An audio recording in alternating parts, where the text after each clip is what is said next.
Queer News and Journalism is a Gay 45 original podcast published every week on Thursdays, where we come together to comment the topics in the weekly Queer News published by our newsletter, The Nine. Subscribe on gay45.com to get the latest news every week. Today, we're diving deep into the past week's most vital queer news and cultural updates, all expertly curated by Gay 45. We're going to unpack everything from, critical human rights developments and some pretty complex justice issues, right, to vibrant global celebrations and some, honestly, really fascinating insights into queer culture. Our goal with this deep dive is really to cut through the noise, give you those essential insights, and maybe some surprising facts from Gay 45's extensive coverage. And that's exactly our mission today. We'll try to connect the dots for you, providing not just the context for each piece of news, but helping you understand the broader implications, what's happening globally, locally. Yeah. It's about seeing how these individual stories fit into that larger, evolving narrative of queer rights and culture. Okay, let's unpack this then, starting with a big global story right out of the gate. We've got breaking news from Gay 45 that the International Criminal Court, the ICC, has issued arrest warrants for Taliban leader Hibatullah Akhundzada and Afghanistan's Chief Justice Abdul Hakim Haqqani. And what's truly significant here is why these warrants matter so much. The ICC, well, it's the world's only permanent court that can prosecute individuals for these major international crimes, genocide, war crimes, and crimes against humanity. And here, the charges are for crimes against humanity, specifically gender-based persecution. Gender-based persecution. Okay. Yeah, the court cited systematic discrimination against women and girls, depriving them of education, jobs, basic freedoms, but also, critically, persecution of individuals based on sexuality and gender identity. So explicitly including LGBTQ plus people. Explicitly, between August 2021 and January 2025, allegedly. And predictably, the Taliban's response was pretty swift. Oh, yeah. Rejected the warrants as nonsense, politically motivated, standard stuff. And it's important to remember, right, that ICC member states are legally obligated to act if these guys show up in their territory. They are. That's the teeth the ICC has potentially. This feels like a pretty big move by the ICC. But what does it really highlight for our community, maybe in ways we haven't thought about? Well, it really highlights what Gay 45 has reported on before, this persistent sort of blind spot within some LGBTQ plus organizations when it comes to queer refugees from Afghanistan. Right, overlooking them sometimes. Exactly. So this situation, it just underscores a critical need for more inclusive global support strategies. We need to make sure all vulnerable populations are seen and aided in these international efforts. Okay. From there, Gay 45 brings us a truly tragic and deeply concerning report from Iran. An Israeli missile strike reportedly killed hundreds of trans prisoners. The details are, they're harrowing. Gay 45 detailed how around 100 transgender inmates are presumed dead after an Israeli missile strike on June 23rd. June 23rd. It destroyed the transgender ward of Tehran's Evin prison. This was during that 12-day conflict Israel had with Iran. Wow. Iranian officials have confirmed at least 79 deaths, but casualties are expected to rise. And human rights lawyer Reza Shafaka commented that the missing inmates were likely killed. And even prison, well, it has a notorious reputation, doesn't it? Torture, executions. It absolutely does. And the strike itself drew widespread condemnation, obviously, for endangering prisoners and civilians. Yeah. Israeli officials defended it as symbolic, which, well, it contrasts pretty starkly with the immense civilian toll, doesn't it? Symbolic doesn't quite cover hundreds dead. No, it really reveals a chilling kind of moral disconnect. Military objectives seem to overshadow the sanctity of civilian life, especially for marginalized people already held captive. Shifting gears a bit towards a moment of maybe global affirmation. Gay 45 reports the UN Human Rights Council voted to extend the mandate of the LGBT rights expert Graham Reed. Yeah, for 3 more years. And this is significant because it happened despite, complex political currents, a lot of pushback. Right. The vote breakdown tells the story. 29 countries in favor of Germany, Chile, South Africa, France, Brazil, Kenya, quite a mix. Good to say. 15 against, mostly African states, Qatar, China, Sudan, and 3 abstentions. And what's really notable here, as Gay 45 pointed out, is the absence of the United States. Yeah, that's a reversal. They supported it under Biden, but Trump pulled back, and they haven't rejoined that consensus. So what's the practical impact of this expert's role, especially with that kind of division? Does it still have teeth? It does. The role is crucial for accountability for progress. They investigate discrimination, they advise states on how to improve. Okay. And the mandate itself, it's been around since 2016, and it's been instrumental in condemning conversion therapy, urging decriminalization globally. So it sets a standard. Exactly. Julia Ert from LGA World called the renewal a spark of hope amidst rising global reactionary forces. That really sums it up. It's a vital beacon. Okay, now let's zoom in on a specific regional challenge highlighted by Gay 45. We're turning to Senegal. Right. The Dutch embassy there actually canceled an LGBT plus event after a warning from the Senegalese government. That's right. They were set to host this rights event in Dakar, but as you probably know, homosexuality is criminalized in Senegal. The government warning led straight to the cancellation. And the Senegalese Ministry of Foreign Affairs put out a pretty strong statement, didn't they? Oh, very strong. Demanding diplomatic bodies absolutely comply with national laws, rejecting, quote, any form of propaganda or promotion of the LGBTIQ plus phenomenon. Wow. Phenomenon. Yeah. And they even added they reserve the right to take appropriate measures against organizers and participants. That must create a real dilemma for embassies trying to advocate for human rights. It absolutely does. It shows the huge implications of these government warnings. It highlights that difficult balance between international advocacy and respecting national sovereignty, especially when local laws directly clash with what many consider universal human rights. It really forces a critical look at how international bodies can best support communities on the ground without making things worse. It's a tightrope walk. Definitely. Okay, another really crucial in-depth report, Gay 45 Unearthed, comes from Kyrgyzstan, highlighting systemic violations against LGBT people there. Yeah, the report details rampant stigma, denial of medical care, especially for LGBT individuals living with HIV. And this is despite legal protections being technically on the books. So the law says one thing, but reality. Reality is very different. Doctors reportedly pressure patients to disclose contacts or even threaten to expose their sexual orientation, which, predictably stops people from seeking treatment they need. And that's not all, right? Repressive laws have impacted organizations too. Exactly. Many LGBT organizations have been forced to close, severely limiting vital social support services, pushing them mainly into the major cities. Leaving many without support. Right. A 2022 ECOM assessment detailed 31 specific cases, discrimination by medical staff, even extortion by law enforcement using things like fake baits on apps. Oh, awful. Yeah. So activists are calling for broader anti-discrimination laws, specific HIV protections. This report really emphasizes how those legal gaps intersect with very personal health and safety issues. It makes these violations insidious, hard to fight. We'll wrap up this segment with something powerful, a historical echo from Gay 45. The Gay Liberation Front, the GLF, has issued an urgent call to action. Yeah, the GLF, for those who might not know, one of the earliest, most radical post-Stonewall queer activist groups. They've released a defiant new statement. The time to stand up is now. It feels like a real throwback in a necessary way. It's definitely a revival of that radical protest spirit. And their statement, it pulls no punches. It says, we won't go back into the closet nor turn our eyes away from other victims of this regime. Wow. Strong words. What's the significance of this particular group reemerging with such a strong statement right now? Well, I think it's a sharp reminder of queer liberation's revolutionary roots, that original energy, and the enduring need to defend those gains. This statement urges urgent resistance against what they see as rising authoritarianism. It calls for solidarity across LGBTQ+ lines, racial lines, socioeconomic lines. So connecting the struggles. Exactly. Its reemergence kind of signals a moment where some feel that original radical anti-establishment mission of queer liberation is more vital than ever. Okay. Now, let's transition to stories that maybe hit a bit closer to home for some listeners. Uncovering complex issues of safety, corporate responsibility. Right. Gay 45 reports just tragic news about Jonathan Joss, the actor many know as John Redcorn from King of the Hill. He was fatally shot in Texas. The details are just harrowing. Joss, he was 59. He was with his husband, Tristan Kerna Gonzalez.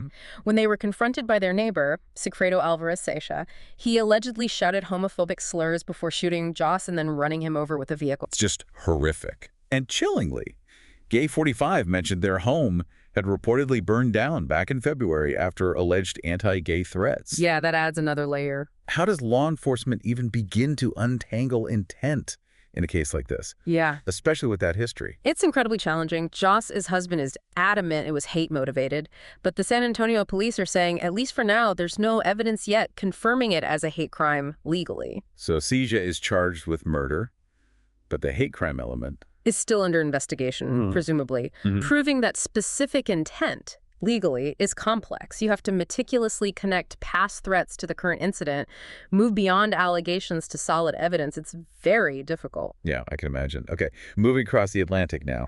Gay 45 brings us a significant justice case from France. A Paris Chemsex drug network is headed to court. Right. French prosecutors have charged 10 people. This is in connection with a multi-million-euro chemsex drug network that specifically targeted gay men in Paris. Multi-million euro, wow. Yeah. The central figure, known only as Plata, is accused of coordinating the import of 3-MMC. 3MC. Yeah, it's a synthetic stimulant, known for intense but short-lived euphoria. It's often associated with chemsex because people feel it enhances sexual experiences, but it's also dangerous, recently banned, highlighting the health concerns. And the network's methods were pretty extensive. Very. Reportedly using dating apps, social media, an estimated turnover of $4.5 million. They even used couriers on budget buses to transport the stuff. Sophisticated operation. Seems like it. And the case only came to light, apparently, after a planned violent kidnapping led police to raid the place back in February 2024. So what kind of calls are we seeing for support services coming out of a case like this? It sounds like more than just a crime story. Absolutely. It highlights this complex intersection of crime and community health. It's sparking urgent calls for improved support, harm reduction services for LGBTQ+ communities involved in chemsex. Right, addressing the root causes. Exactly. Both the criminal side and the underlying health and vulnerability issues. Okay. And another concerning plot reported by Gay 45 involves Austria. A trial has started over an alleged Vienna Pride attack plot. Yes, 3 young men, 17, 19, and 22, are on trial.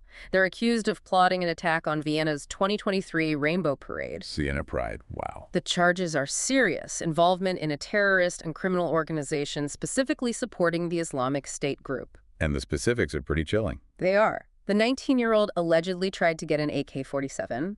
The youngest, who was only 14 at the time of the alleged plotting, 14. reportedly obtained bomb-making instructions online. Good grief. With offenders this young, how do legal systems even approach this? Balancing justice for such a serious plot with, the potential for rehabilitation. That's precisely the core of the debate here. The defense is arguing the plans weren't actually imminent. They're citing the defendant's youth, ongoing de-radicalization efforts. So this trial really forces that crucial examination. How do you balance justice for a potential terror plot with the aims of rehabilitation, especially for young people caught up in extremist ideologies? It's a very, very difficult tightrope for the courts. Yeah, absolutely. Now, turning to a corporate ethics story that seems to have sparked significant outrage, according to Gay 45, T-Mobile reportedly scrapped diversity policies to secure a massive $9.3 billion deal. That's the report from Menor Media, yeah.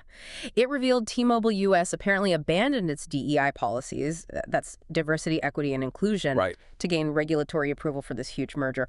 DEI policies, they're internal strategies companies use to foster a more equitable workforce, often linked to better innovation, better financial performance. Supposedly good for business. Yeah. Exactly. But T-Mobile reportedly scrapped all its DEI initiative in a written pledge to the Trump-appointed FCC chairman to get the deal through. And a Democratic FCC commissioner, Ana Gomez, slammed this. She did. Called it a cowardly corporate capitulation, accused T-Mobile of basically sacrificing principle for profit. So what are the broader implications when a major company makes a move like this? Does it set a precedent? Well, the implications are pretty profound, potentially. First, it undermines those proven financial benefits of diverse leadership that studies consistently show: more innovation, more revenue. Right.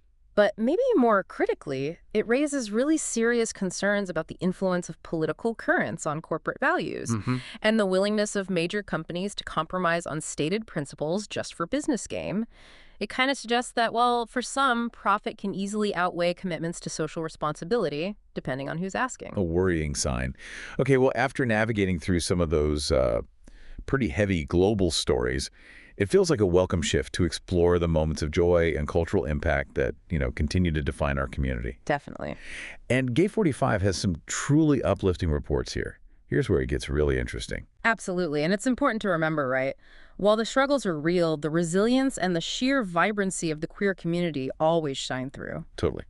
We have to celebrate the absolutely record-breaking crowds at Madrid, Pride or Gulo Madrid, over 2 million people. Incredible. And it coincided with Spain's 20th anniversary of same-sex marriage. A double celebration. And then São Paulo, impressively, retained its title as the world's largest pride, attracting over 3 million participants. 3 million. And under this incredibly meaningful theme, LGBT plus aging, memory, resistance, and future, honoring elder community members. That's beautiful. What's fascinating here is, yeah, the sheer scale is mind-blowing, but also those incredibly intentional themes.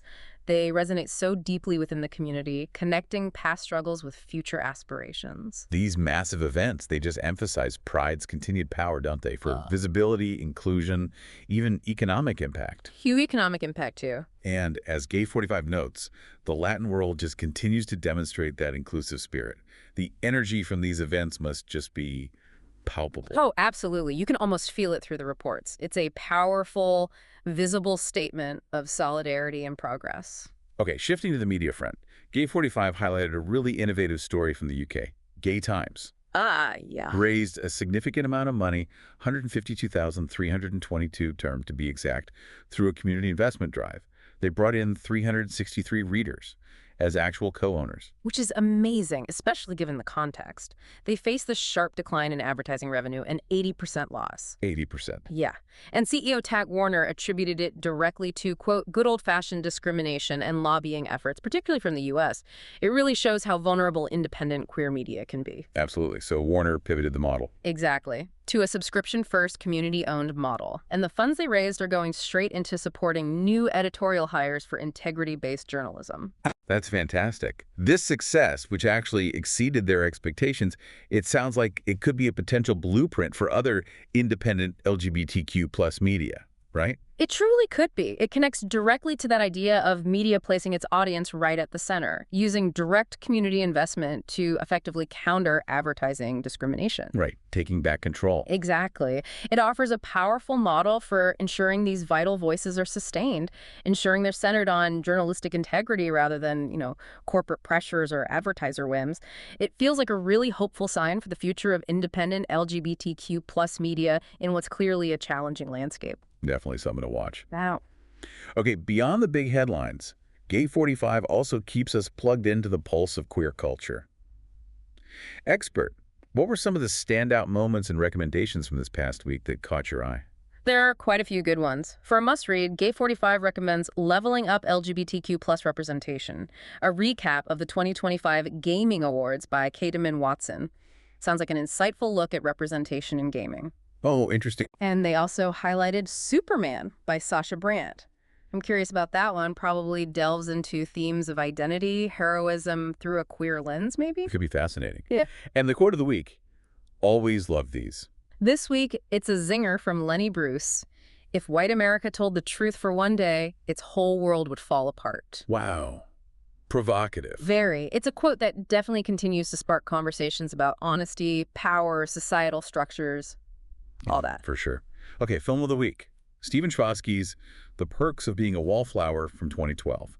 Gay 45 calls it quietly groundbreaking. And it really is. What's remarkable about it, and why Gay 45 probably highlighted it, is its really sensitive portrayal of mental health, friendship, but especially its understated yet powerful depiction of queer identity. Through Patrick, right. Ezra Miller's character. Exactly, through Patrick. His experiences, including that secretive relationship, they're rendered with such heartbreaking realism. It shapes the protagonist Charlie's understanding of love and acceptance without ever feeling preachy or resorting to cliches. It just connects emotionally. Such a great film.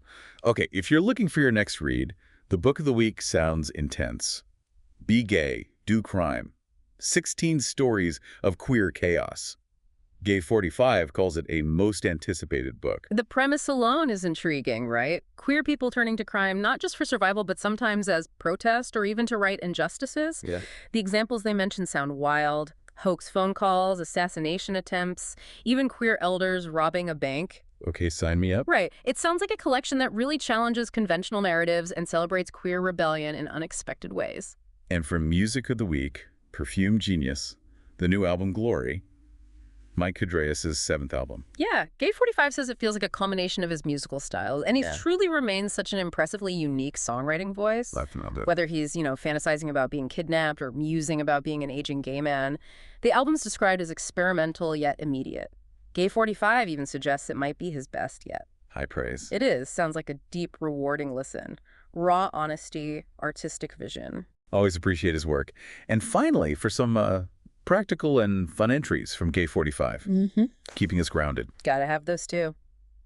They shared a grilled tahini honey chicken recipe. Ooh, sounds good. Some tools to tidy up your digital library, always needed. Insight into how retinol works. Skincare. Yep. And of course, the ever-popular New York Times puzzles, spelling bee, mini crossword, Wordle. Always something to keep your mind active or, your stomach happy. Perfect mix.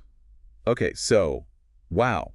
What does this all mean? We've covered everything from international warrants for human rights violations to local tragedies, from corporate ethics battles to these massive global celebrations, the future of queer media culture. It's been quite the deep dive. It truly has. And I think what we've seen today through Gay 45's excellent reporting is really that ongoing critical struggle for rights, but also the vital importance of community resilience in the face of all that adversity. And alongside that, the constantly evolving, vibrant landscape of queer culture and media. These reports, taken together, they offer a really comprehensive snapshot, don't they, of a community that is simultaneously fighting for its very existence and celebrating its rich, diverse spirit. Absolutely.